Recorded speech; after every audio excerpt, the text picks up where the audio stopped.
public affairs to always work with Barbie for Desa? Ako, one word, she's such a pro. So, kanina I came in to check up the setup here at about 2:15, but she was already here. Nauna pa siya sa akin. So, ganun siya lagi. She is always early. She is just so prepared. She's so professional. So, why wouldn't we want to work with her in the first place? Hindi ka mag-over budget kasi andun na siya. Tapos gagawin niya lahat. As in, no weirdness, no freak outs. She's not gonna suddenly disappear in the middle of a shooting day. So, we love Barbie. And she acts so well. Ever since bata pa lang siya, we did in Die Will Always Love You with her, yung naging traumatic for her. But she was so good then. And it rated so well. So, yun siya.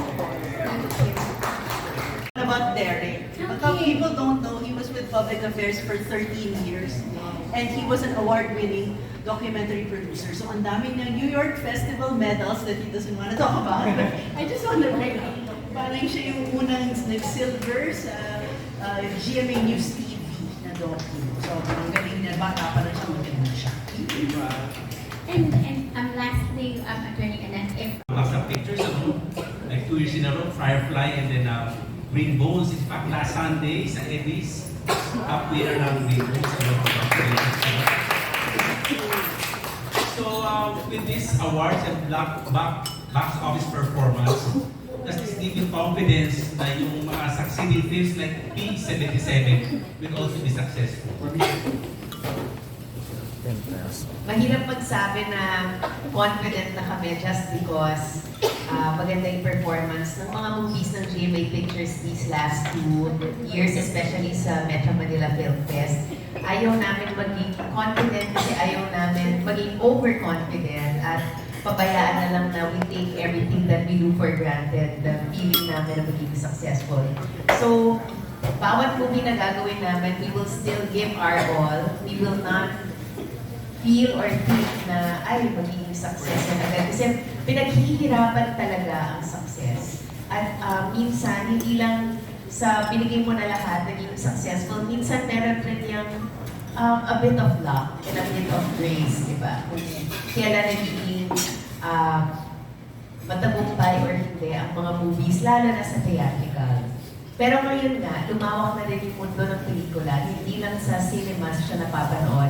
Pero after, nabubuhay siya sa streaming platforms, nabubuhay siya sa pagpapalabas sa TV. So, I think ang importante sa amin ay talagang paggagandahin namin bawat pelikula na ginagawa namin from now on dahil malaki na yung responsibility namin dahil sa award na kakabigay lang sa akin ng Emmys. Sa Emmys. Thank you. Sapat na yun. And then, so ano po ba? Pressure po ba ito? May pressure po ba na kailangan ano? Pressure talaga. Even before naman na binigyan kami ng award ng Steve, thank you ulit. Pressured na talaga kami bawat time na gumagawa kami ng pelikula kasi ang hirap, given the landscape of Philippine cinema, I think alam ng lahat ng tao yon.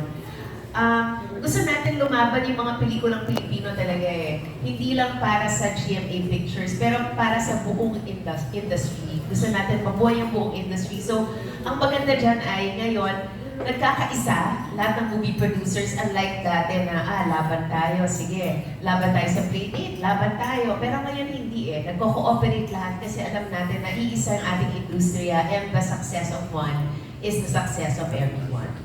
Okay, maraming salamat po. And congratulations. Pictures and also GMA Public Affairs has done such good work po. Now, is there, if you could share 1 or 2 best practices that has made you so successful, all of these projects that you have, very, magaling talaga, di ba? Parang yung the way researched yung mga, yung mga Maria Clara naman and all of these, and how, yung impact talaga ng mga pelikula, how are you able to do it? Siguro like, ilang years before yun, mga 26 years ago, yung Rizal back-to-back with Puro Ami. Sabi nga nila, and then ngayon, after 25 years, it's Firefly, back-to-back with Green Bones. We can see that it's the material.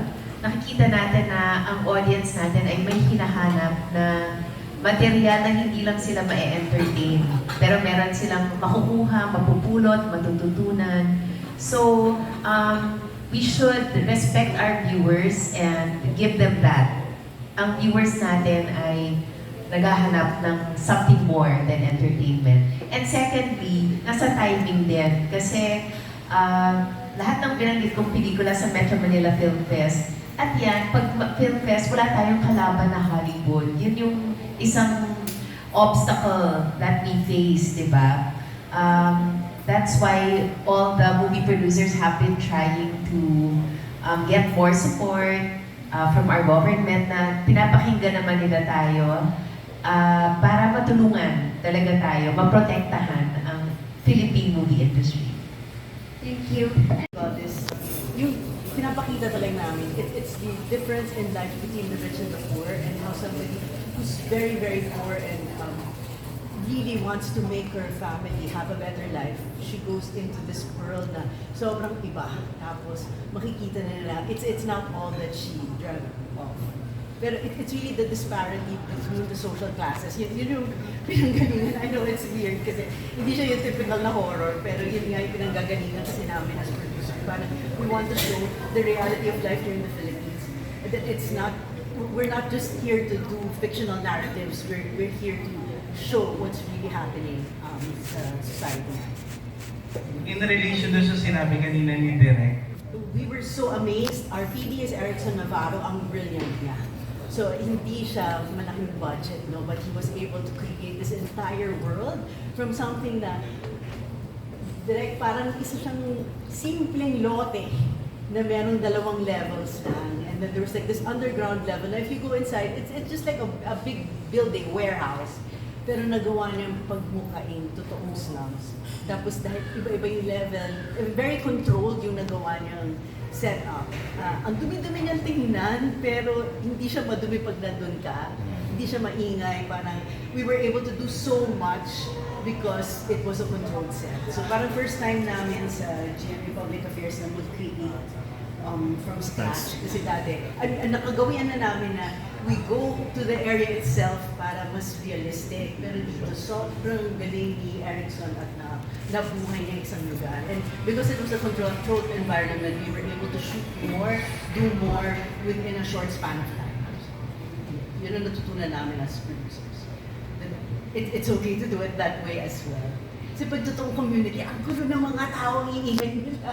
Tapos lahat sila parang gusto sumingit sa siya. There's so much crowd control, barangay tano. Dito, no, wala nang tano-tano. We're all inside just one lot. thank you po.